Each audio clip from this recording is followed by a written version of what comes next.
Well, friends, let us start our this class.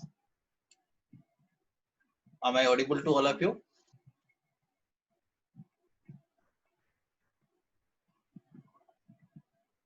Am I audible?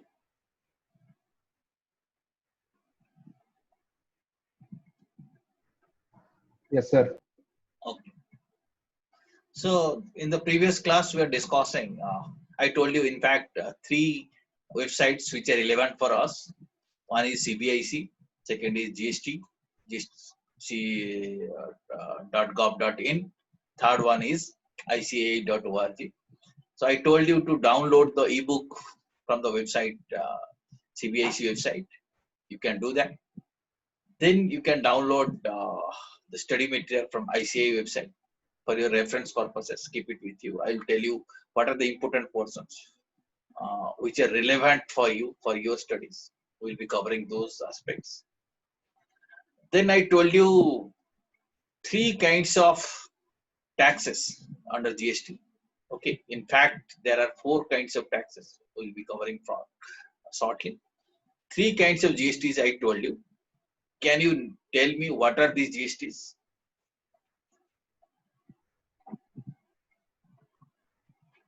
Yes, can you reply?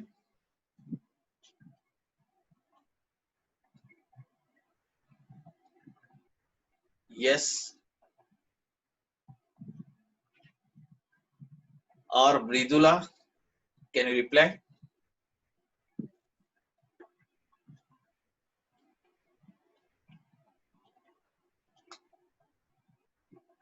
What kind of GSTs we are talking about? I told you three kinds of GSTs.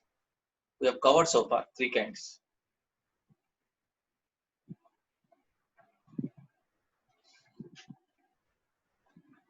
I'm unable to hear you.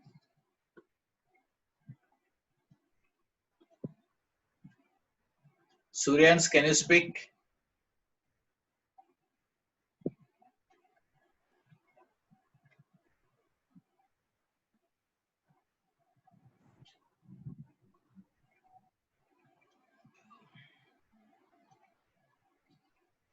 Shweta? Yes, sir. So CGST, SGST, and IGST. CGST, SGST, and IGST we have learned. There is in fact one more kind of GST that is called as UTGST. UTGST is same like SGST, just like state GST. It is The Union Territory. Union Territory, it is UTGST. Okay, so almost same. Suppose within state or there is an intrastate transaction. So two kinds of taxes will be levied. One is CGST, other one is SGST. SGST. Right? Suppose within Orissa there is a transaction. Someone has supplied something from Cuttack to Bhubaneswar or from Bhubaneswar to Cuttack. So you'll be charging CGST plus SGST. Is it not? But let us say same thing is happening within Pondicherry, which is an Union Territory.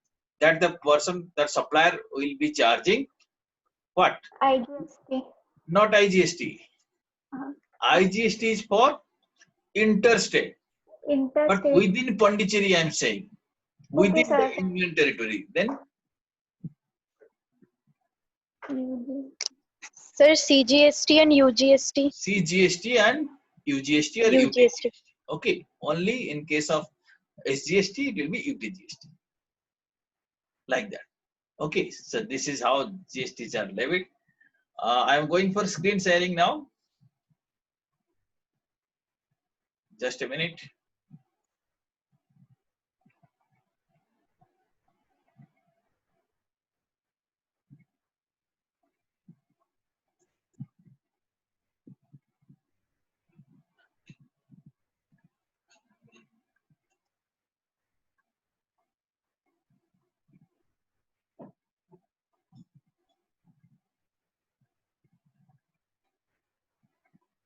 These are the three websites I showed you, and these are various kinds of invoices I was showing you to explain that which kind of taxes are levied in different kind of invoices. And you have also understood what is B2C supply, what is B2B supply, that also you have understood. Now you see, now tell me who is collecting these GST amounts. So something is collected under the head CGST, something is collected on the head SGST, something is collected under the head IGST also. Is it not? Supplier is collecting taxes under these three heads. At least these three heads. Yes or no? Yes or no? Who can reply?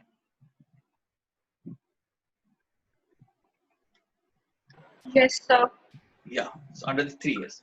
Now tell me what supplier will be doing with this tax collection? He has collected this money is with him. What he is supposed to do with that?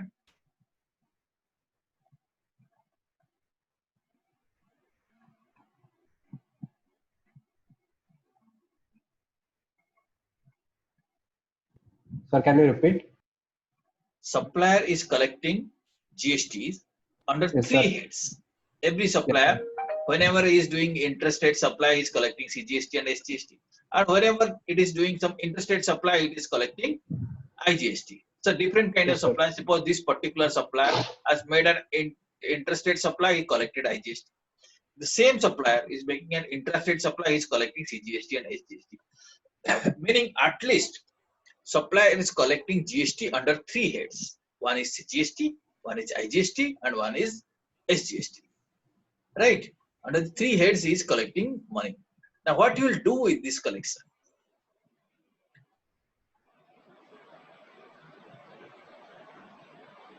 Whether he is going to keep it with himself or he is going to No, deposit sir. Sir, it is good. He's going to deposit necessary Yes, heads. exactly. What he is The supposed to burden do falls on the consumer. under GST regime, what he's supposed to do, whatever money is collected, he's supposed to deposit with the government. But before depositing, he has to see one thing, that is there any input credit? That is one more concern.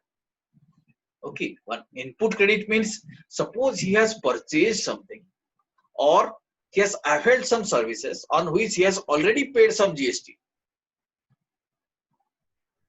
Right? Suppose, let us take an example. Suppose this supplier has to deposit only 9,000. Under CGST 4,500, SGST another 4,500. Total, how much is supposed to deposit with government? How much? 9,000, sir. 9,000. But let us say this particular supplier has purchased goods worth 10,000. To provide the supply or to run his business, he has collected some goods worth 10,000 rupees, on which he has already paid 1,800 as GST. That is his GST paid on input. Okay. Now he can take credit of that input. That means he is supposed to deposit 9,000 rupees minus 1,800. 1,800 is available in his credit. So how much is going to deposit? 7,200. How much? 7,200, sir. 7,200. Yes. Okay. 7,200 he has to deposit. 7,200 or 8,200? 1,800 is available in credit. Okay, total is 9,000, right? 7,200. 7,200. 7,200 he is supposed to deposit. Understood? That is called as input credit. We'll be learning in detail what is that input credit. But at this stage, I wanted you to have some basic idea about this process of GST collection and GST deposit. Now got some idea how it is collected, how it is deposited. Now how it is to be deposited? Through that portal, the GST portal I was showing you, right? gst.gov.in. If you are a registered person, you can log into that website and you can deposit that tax. If you deposit, you will be getting a receipt like this. This is how GST is deposited periodically. The supplier deposits. Let us see. Here is a supplier who has deposited this much of money under CGST, this much of money under IGST, and this much of money under SGST. Okay. So under Government of India account, total this much 44,199 has been deposited. Under state government, Odisha government, 4,703 is deposited. Okay, that this concept is called as the, you can say, dual tax regime. What we are following, IGST and CGST are on account of central government, and SGST is on account of state government. Understood now how money is collected and how it is deposited? Yes or no?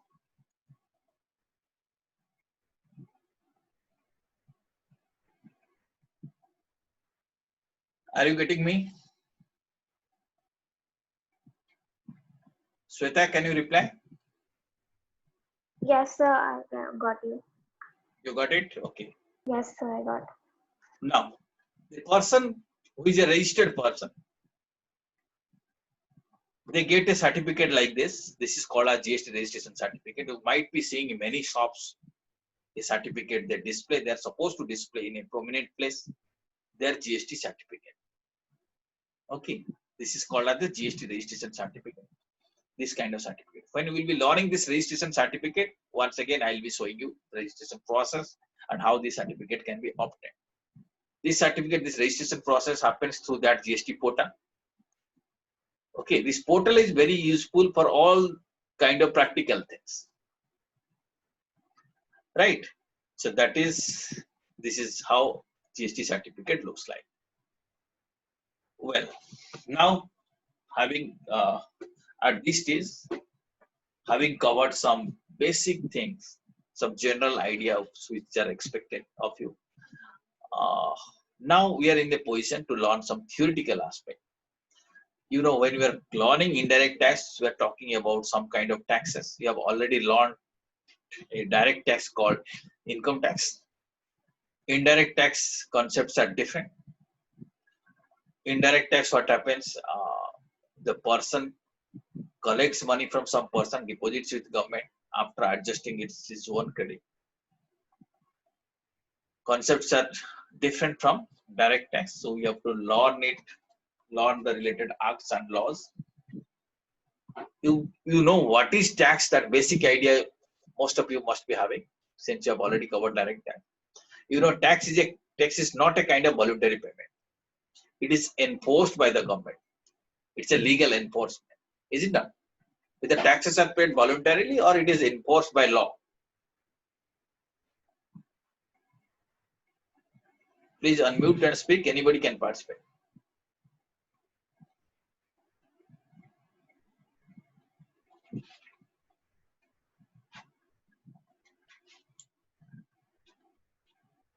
Aditi,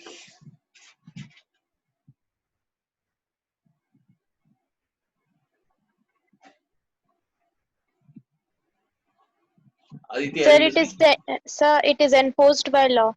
It is enforced by the law.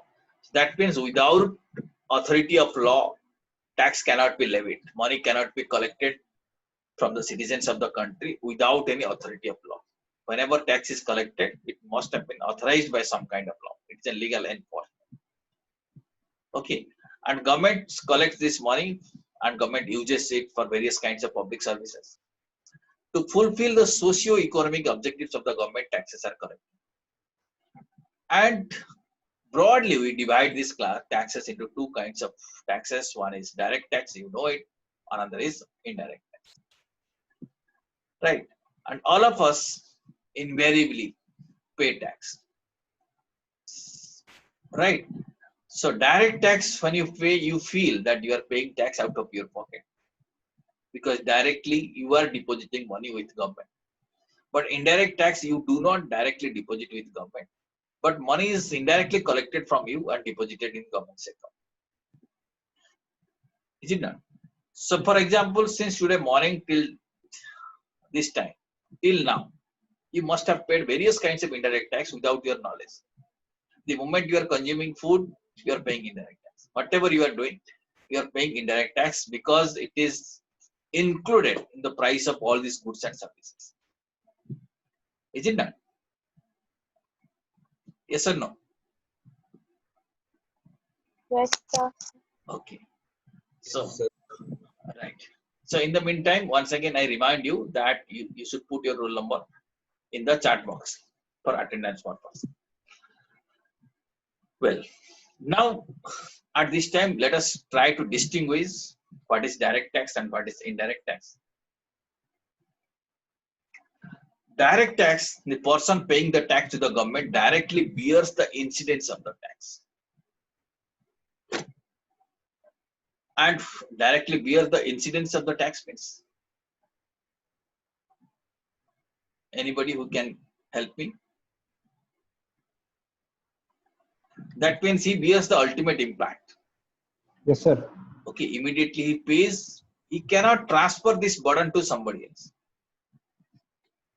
Right? Suppose you have already learned the subject income tax. Suppose you are paying income tax.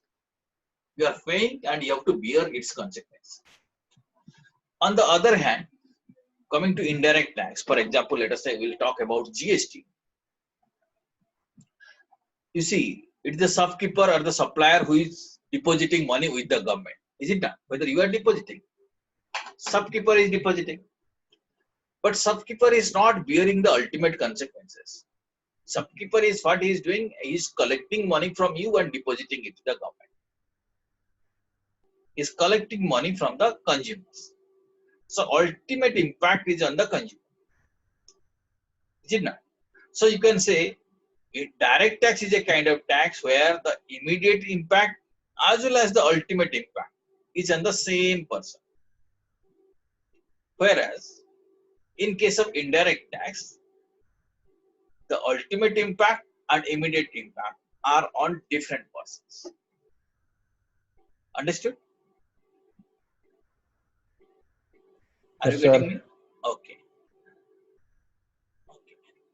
And direct tax is considered progressive in nature. Progressive in the nature in the sense rich people are taxed at a higher rate. That's good for the economy of the country. For rich people, tax rates are different, and for poor people, tax rates are different. So that's why it is called as the progressive in nature. Income tax slab, different slab rates are there, but for different kind of income groups. Whereas indirect tax slab rates are more or less same kind of, whether for a rich person as well as for a poor person, for everybody, tax burden is same. That's why it is called as regressive in nature. All consumers equally bear the burden, whether they're rich or whether they're poor, that doesn't matter. That's why it is called as a tax which is of regressive nature. Fine. Indirect tax, two major indirect taxes are there in our syllabus. We will be learning both of them. One is goods and services tax. Second one is cost of living. And direct tax, effectively, there is only one direct tax in our country now. That is called as income tax. It's a tax on your income. Tax on your income means when your income exceeds the taxable limit, tax has to be levied. And when you talk about the goods and services tax, as the name suggests, it is applicable to goods as well as services. Goods are sold, services are not sold, services are supplied. To cover both the things, common word is used, supply of goods and supply of services. So if some person is supplying goods and services and is liable to pay GST, then he is supposed to get himself registered and pay goods and services tax. And custom duty is leviable on imports and exports. We'll be learning that in appropriate time. Okay. Got some idea about this kind of taxes? Yes, sir. Okay, fine. Same thing what I explained you. They are there in these slides. You can read it later on. I'm not, once again, not explaining all these things. If you got some doubt, then tell me. I'll be repeating that thing. This direct, what is direct tax, what is indirect tax, they are shown in the slide. You can read all these things. Right? Again, you see this particular slide, direct tax, indirect tax, impact and incidence are borne on the same person. And indirect tax, impact and incidence are borne on the different person. Okay. When I talk about the impact, it refers to the initial burden of the tax. When I refer to incidence, it means ultimate burden of the tax. So when I say impact and incidence, that means I am referring to initial burden and ultimate burden. Right? Under direct tax, impact and incidence are on the same person. And indirect tax impact and incidence are on different person. That is the distinction between direct tax and indirect tax. Now let us learn some of the features of indirect tax.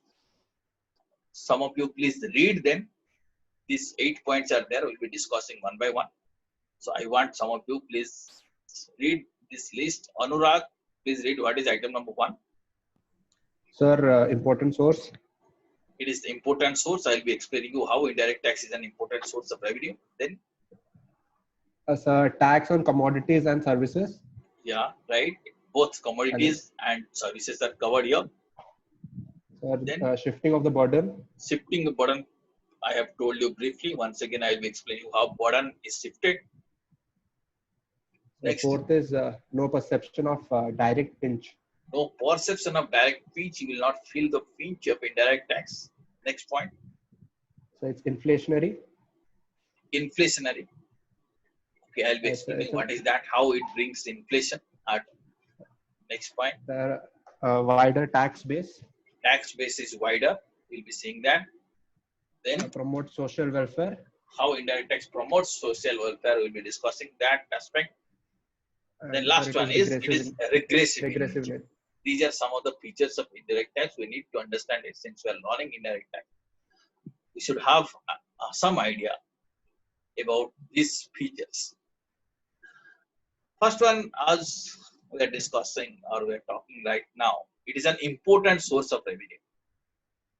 Government gets a lot of revenue through indirect taxes.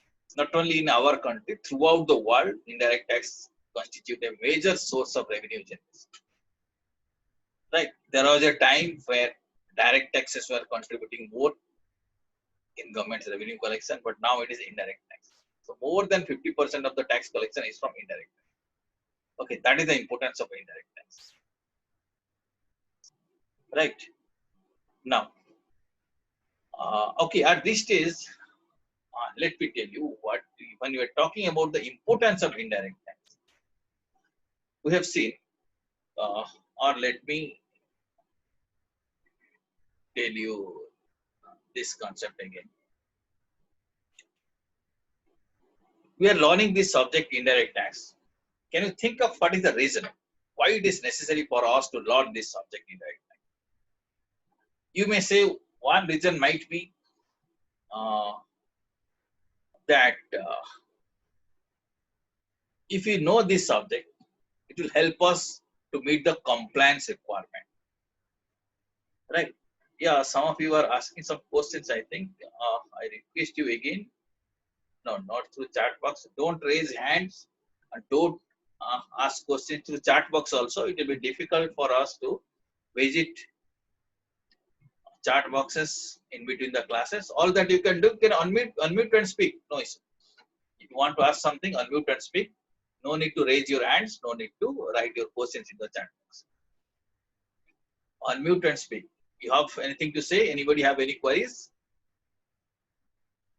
No, Sir, sir. I'll ask you at the end of the class, sir. Yeah. Okay, that's fine. That's fine. But any point of time, if you want, just raise your voice. I can understand. Well, yeah. One of the reasons why you are learning this subject is that it will help us to meet the compliance requirement. Because that is a law, we have to comply. If you are doing some kind of business, you need to know that how indirect taxes are going to be collected, how it is to be deposited, what is the time by which this tax needs to be collected and deposited. All these aspects we need to know. But what is more important than that is that why you need to understand. Indirect tax constitute substantial part of your business expenses and business revenue also. As you have seen in the invoices I was saying. So in majority of the cases, indirect tax rate is how much? What is the rate of tax? Most of the Sir, cases. 18%. 18% most of the 18% now you see, suppose you are showing your revenue, your top line. Top line is 100, including taxes, everything. Let's say top line is 100. In that 100, how much is indirect tax?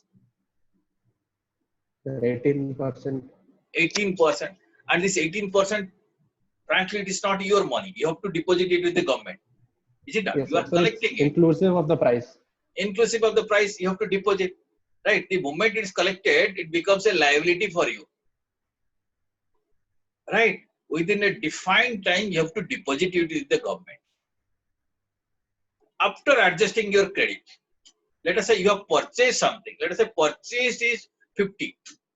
Purchase is 50 means that 50 includes how much indirect tax?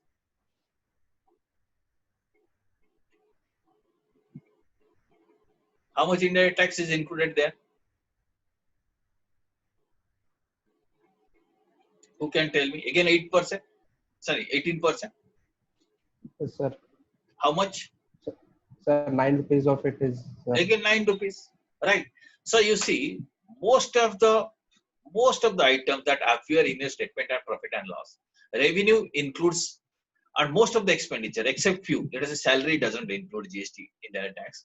But many other items, let us say payments to contractors, purchase, many other items, you see there is an indirect tax component in it.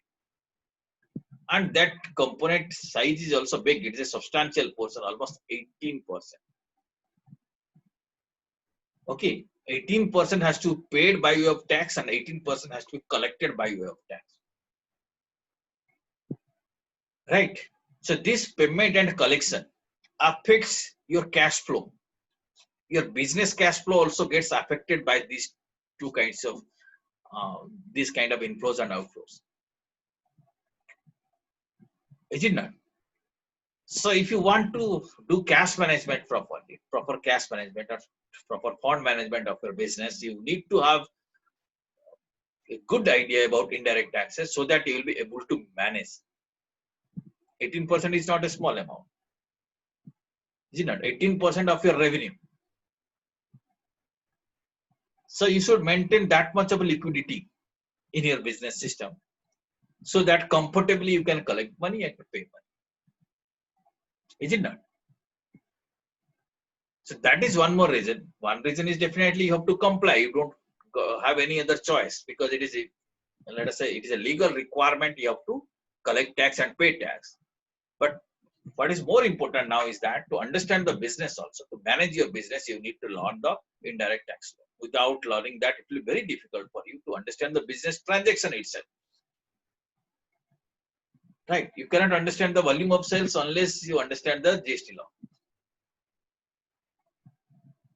Yes or no? Agree? Are Yes, you sir. agreeing with me? Yes, sir. Okay. Now, let me go back. These features of indirect tax. It is an important source of revenue. You have understood. That is one thing. For government, it is important. For us also, this is equally important. Right? Because our top line as well as the bottom line of the business is affected by indirect tax cash flows. Fine. And indirect tax is a tax on both or commodities as well as what? Commodities as well as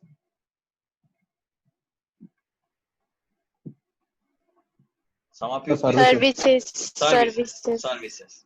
So this is one uniform tax. Earlier, you know, there are two kinds of taxes. On services, we were paying service tax, and on commodities, we are paying VAT. Okay, thankfully, both the things are merged, and we are paying GSTs on both commodities and services. As you have seen, indirect tax involves shifting of the burden. Shifting of the burden means who bears the burden ultimately? Ultimately, it is the consumer who bears the burden. So we have seen a B2C transaction. B2C invoice we have seen. Is it done? Yes or no? Yes, sir. Yeah. In B2C invoice, it is the ultimate consumer who bears the burden. But if it is a B2B invoice, okay, B2B means business to business. Then the recipient of supplies doesn't bear the burden. He also transfers it to somebody. Is it done? Okay, let us talk about the shopkeeper. He purchases some goods. He pays indirect tax on this. He purchases it by paying GST. But the same GST he transfers to his customer. So ultimately, the ultimate consumer bears the burden. And before that, prior to that, everybody tries to shift the burden to the ultimate consumer. This is one more feature of indirect tax. And since indirect tax is inbuilt in the price, so you are purchasing something, price already includes indirect tax. You don't feel pinch, you don't feel of paying a tax. Suppose you are buying a pen for 100 rupees, you pay 100 rupees without realizing that you have already paid 18 rupees as GST. Is it done? When you are consuming food, you are having your food without realizing that you are paying GST. So you don't perceive the direct pinch. This is one more feature of indirect tax. Next feature is, it is inflationary in nature. Since it is included in the price, what happens? Price goes up. It brings a kind of price rise. It has some kind of spiral effect on the pricing.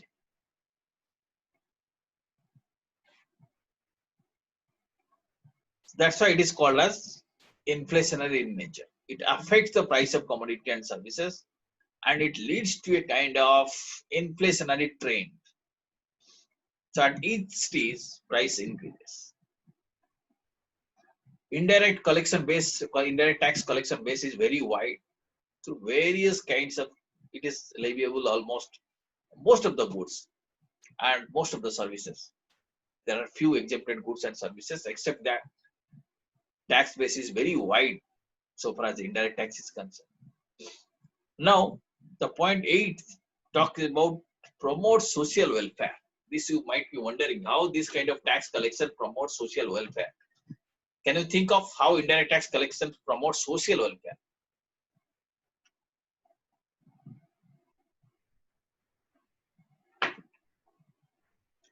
Can some of you share your thoughts how it promotes social welfare?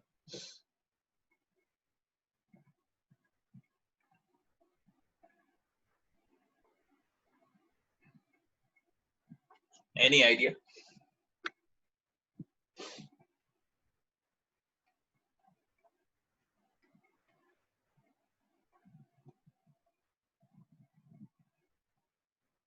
Ratikant, are you there?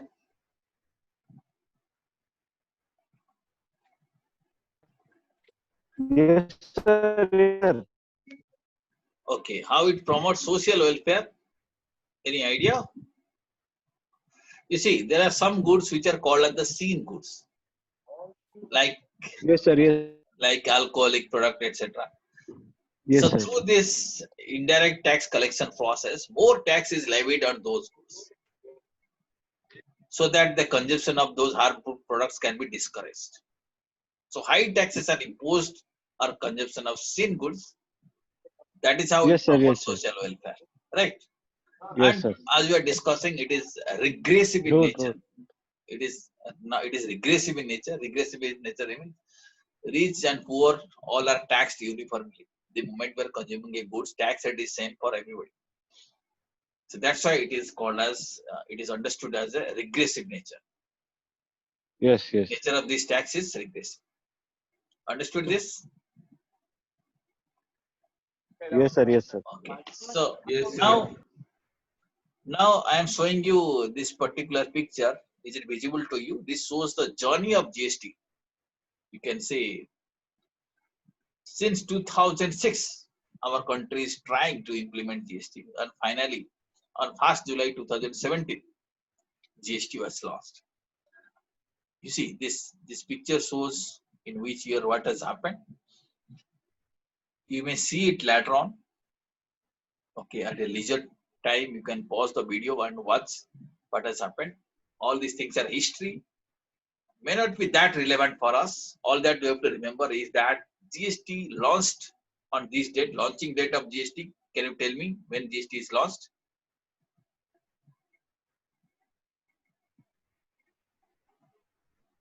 Can anyone of you tell me what the date of launching of GST? So 1st July 1st July of 2007. 2017. So throughout the country, it was launched 1st July 2017, except the state of Jammu and Kashmir. And Jammu and Kashmir was included on 8 July 2017. This is the launching date of GST. So we'll remember these two dates. Others are history for us. Other dates are historical in nature, but 1st July 2017 and 8th July 2017 are relevant for us now. Okay. The GST in India was launched in July 1st, 2017. Before that, legislations were passed at center, state, and union territory levels. And as we were discussing earlier, we have a kind of dual GST models. Dual GST model means center as well as state simultaneously levy GST on taxable supply of goods and services. So GST is on both goods and services, and both the governments, central government as well as the state governments levy GST. We have seen in the invoices, GST, SGSTs are levied, IGSTs are also levied.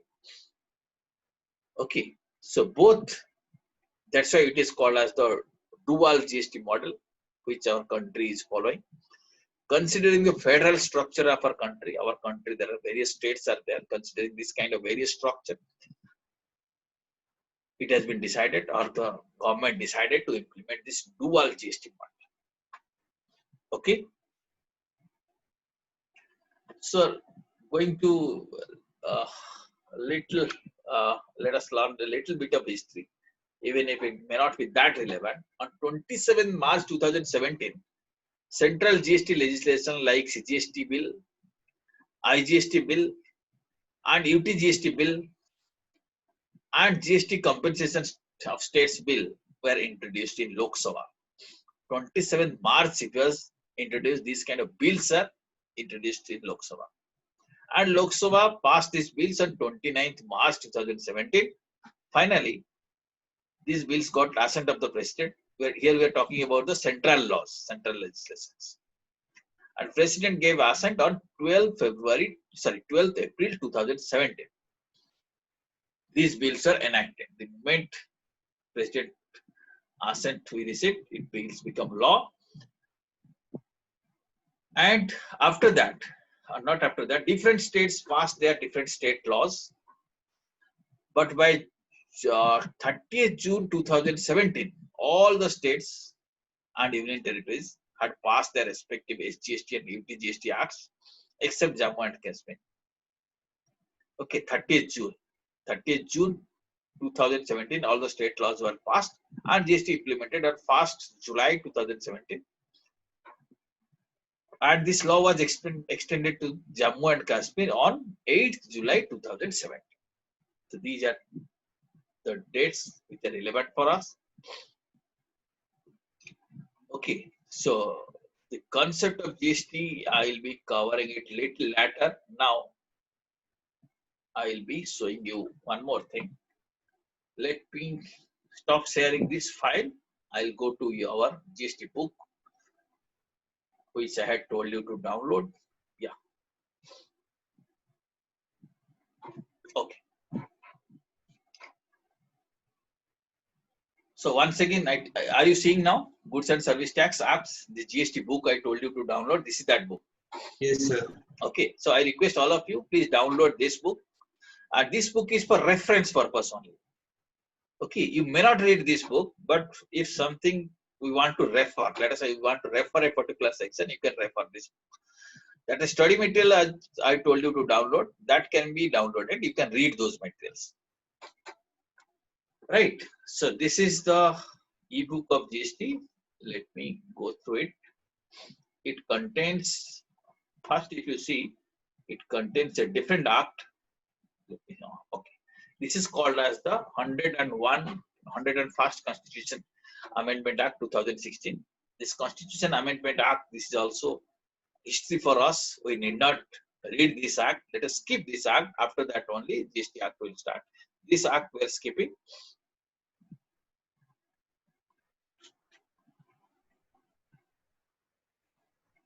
Give me a moment. Now GST law will start. You see, this is CGST Act. Okay, that is Central GST Act. Starts from here. We'll see how law looks like. First of all, let us see. You see, this is CGST Act.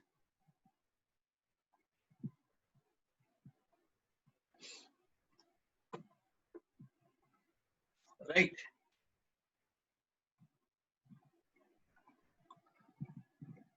this is, you can see what is written here. Can you read it? Some of you please read it.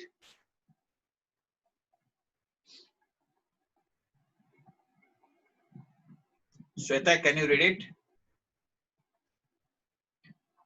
So Justin. Yeah. So which part should I be reading? Where I am showing you the cursor. So the Central Goods and Services Tax Act 2017. That is called as title. Okay. Acha, I will show you. You see, any act or any law we learn. Let me tell you.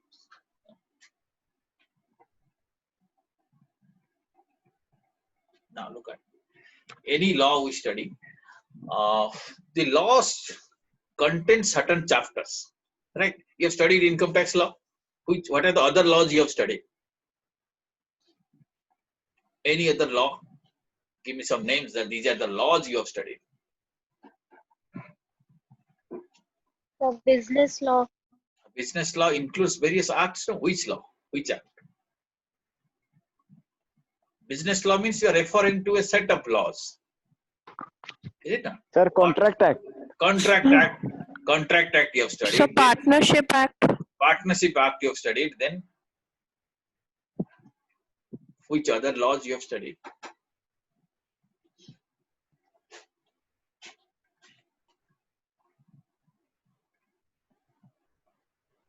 Any other law?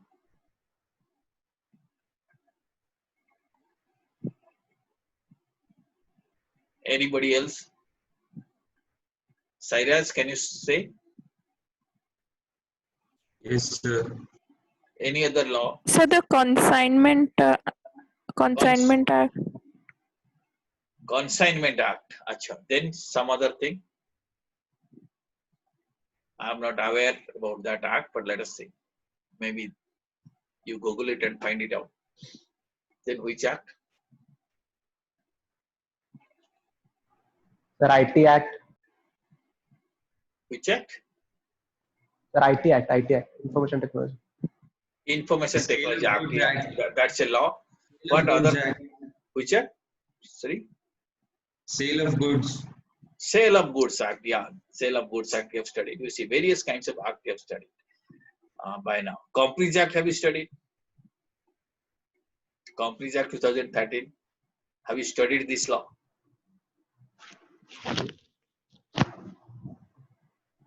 Yes or no? Yes, sir. You have studied this thing. Okay. So you have studied Companies Act, you have studied Partnership Act, you have studied Income Tax Act, and Sale of Goods Act. So various kinds of these are business laws which you have studied. So you must have found all these acts are divided into certain chapters. Okay. Just like in your book there are chapters, in these acts also the law is also divided into certain chapters. Right? Chapter 1, chapter 2, chapter 3, like these various chapters. So when we will be learning this CGST Act, we will be seeing that there are various chapters. In Income Tax Act also you have seen chapters are there. Chapter 1, chapter 2, chapter 3, like this. And different chapter deals different issues. Okay, there might be a chapter which talks about deduction. Right, like this. Various kinds of chapters are there. There will be a chapter which talks about the basic concepts. Similarly, Companies Act, there will be some chapter which will be talking about winding up process. So laws are divided into some chapters, just like in book you have certain chapters. These acts also have certain chapters.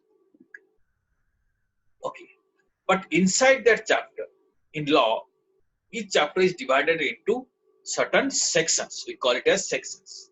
Okay, what we call it?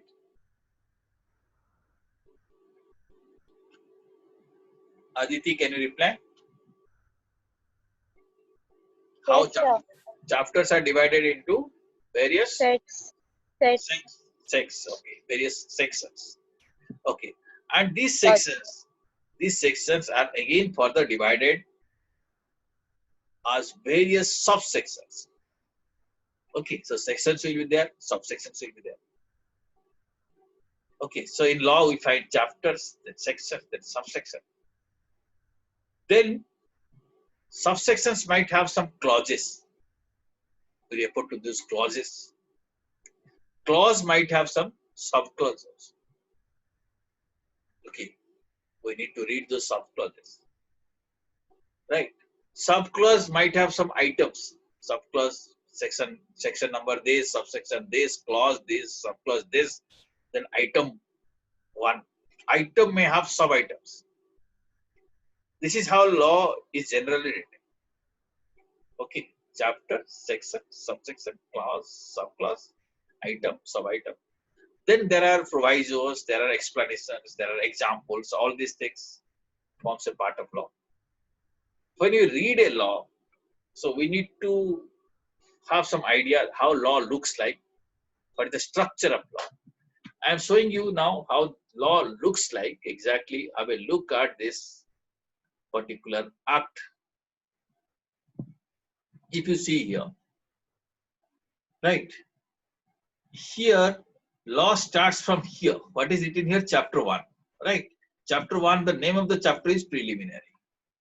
Similarly, chapters 2 will be started, chapter 3 will be started. And before this chapter, this portion is called as the preamble of the law.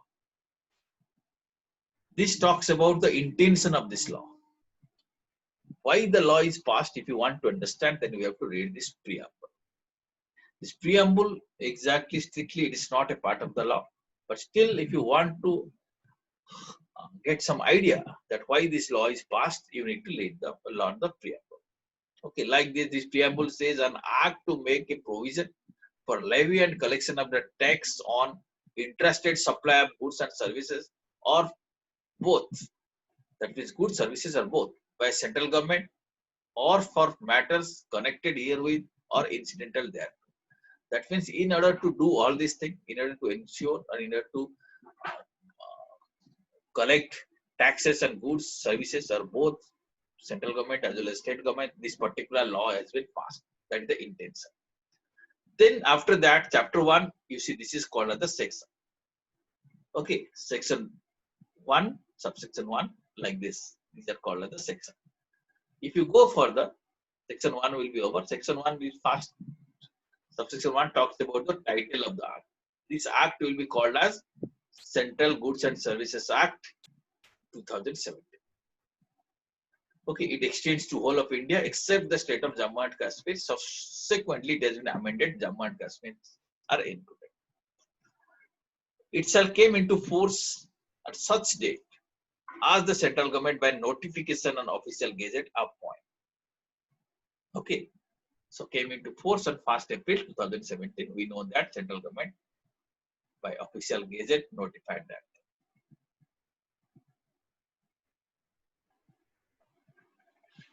Okay, so now I just showed you section 1. So section 1 was talking about 3 things. Is it not? Section 1 of the section CGST Act talks about 3 things. What are they? First is title. Is it not? Are you listening?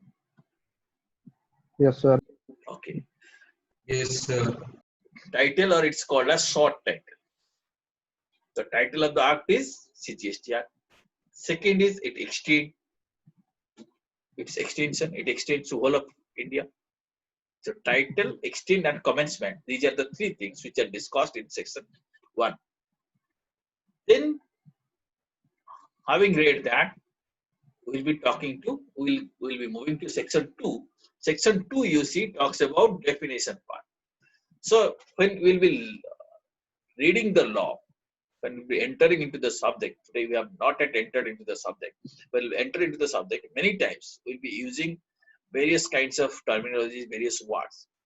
To understand those meanings, suppose I want to understand what is the meaning of business, or what is the meaning of, let us say, an agent, all these things. So I can refer to section 2 and understand how it has been defined. Okay, section 2 has these clauses, and these clauses will explain various items. Suppose I want to know what is aggregate turnover. Aggregate turnover is defined here. Understood? Are you getting me? Yes or no? Yes, sir. Okay. For example, I'll show you. This is one more very important definition for all of us. Let us say, what is the meaning of business? You see, business has been defined here. Okay. In a study material that you will see, you can find out the business definition. But if you want to refer whether the definition is right or wrong, then you can find out that this is the definition of the business. Business includes all these things. Okay. Similarly, I was telling you the meaning of person. Person meaning you have understood under Income Tax Act. I will showing you what is the meaning of person under CGST Act now. And you see, this is you can find out the words are there. These terms are there in alphabetical order. So when you are learning different chapters, and appropriate time, I'll be explaining the appropriate terms. Everything will not learn at a single go. Right, you see. Now you see. This is section 2, clause 14 defines person. Today we'll understand what is the meaning of person. Can you read here? Oh, sorry. Can some of you read what is the meaning of a person? Let me show you. I'll show you later on the slide, but right now I want you to see it direct from the act itself and explain me what is the meaning of person.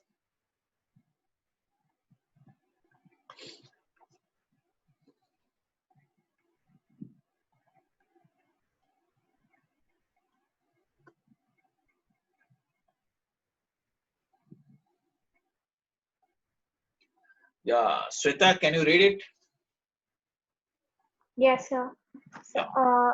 person includes an individual, a Hindu undivided family, a Right. company, a Okay. firm, a limited liability partnership, Mhm. an association of persons or a body of individuals, whether incorporated or not in India or outside India, Okay. any corporation established by or under any central act, state act, or provincial act, or a government company as defined in clause 45 of section 2 of the Companies Act 2013, Right. any body corporate incorporated by or under the laws of a country outside India, a Right. cooperative society registered under any law relating to cooperative societies. It's not over. You see. Next is now. A local authority, central government or a state government, society as defined under the Societies Registration Act 1860, Yeah. trust, and every artificial judicial person not falling within any of the above. Yeah. So this is the meaning of person. This is important for us because before learning the concept of taxable person, who is supposed to pay tax, we need to understand what is a person.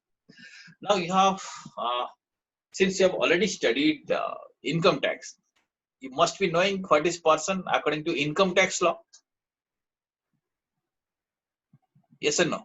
Whether all of you have studied income tax? Is there anyone who has not studied? Or you are studying in this semester?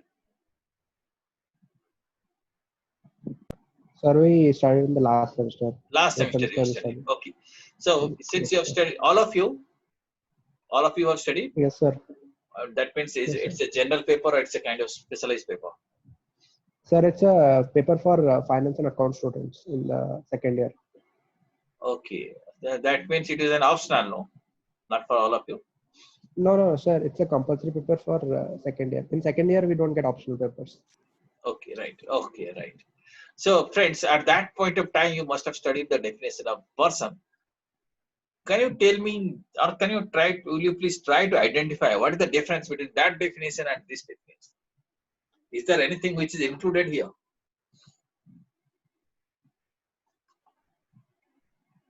The central government and state government was not included Okay, right. It was not there in person definition under income tax law. It's Yes, not there. And then let us see one by one.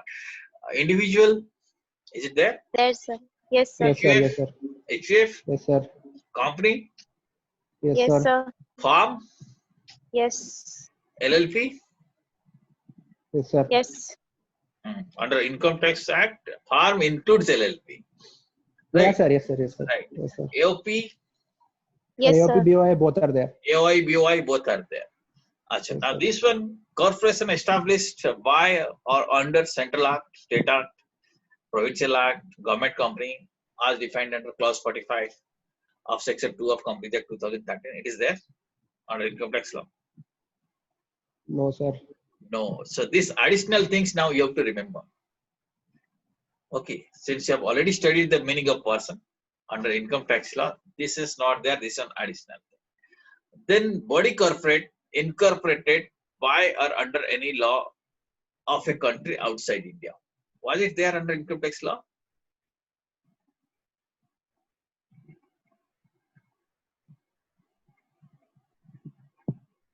Is there or not? Or doubtful? Doubtful, sir. Doubtful. Check it out. Can you check it?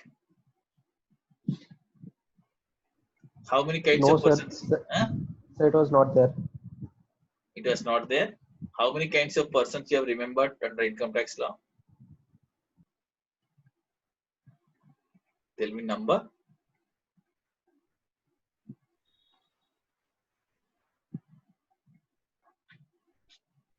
Who can tell me?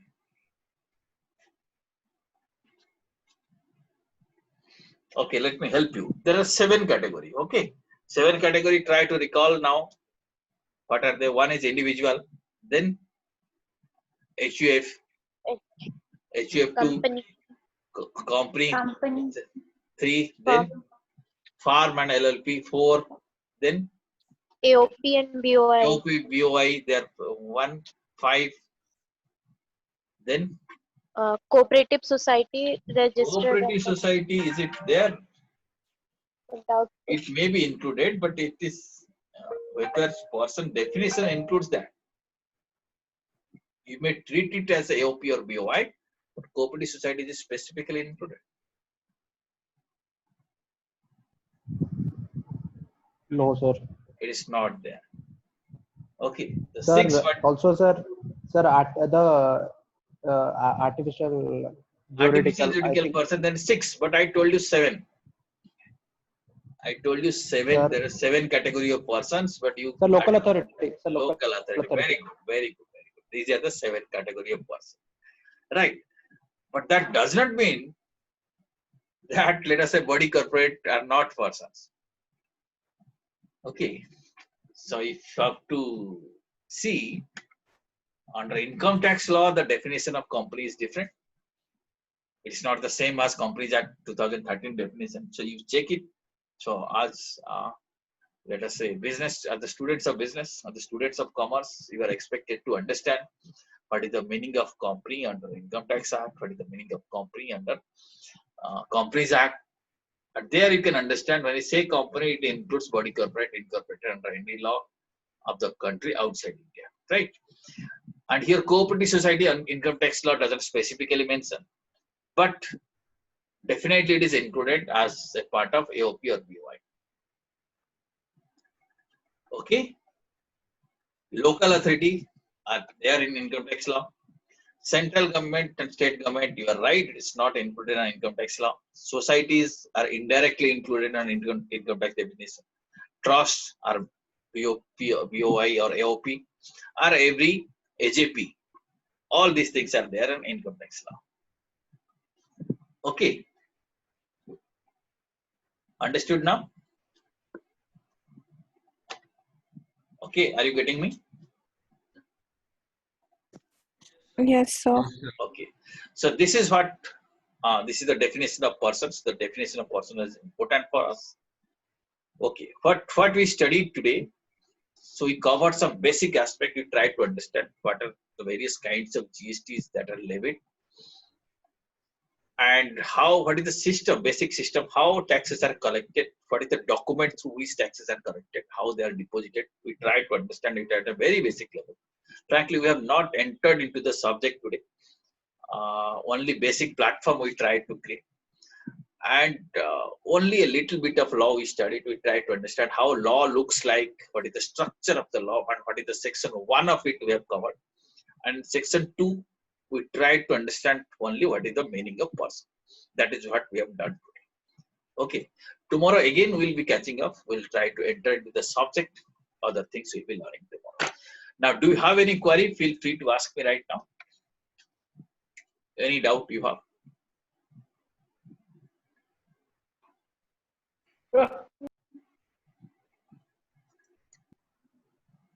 Anybody having some doubt? No, sir. No. Okay then. So thank you very much. We'll catch up again tomorrow. I think tomorrow 9:30 sir. we got a class. Again, sir. Again, sir. Thanks a lot. Thank you, sir. Thank you, sir. Thank you, sir.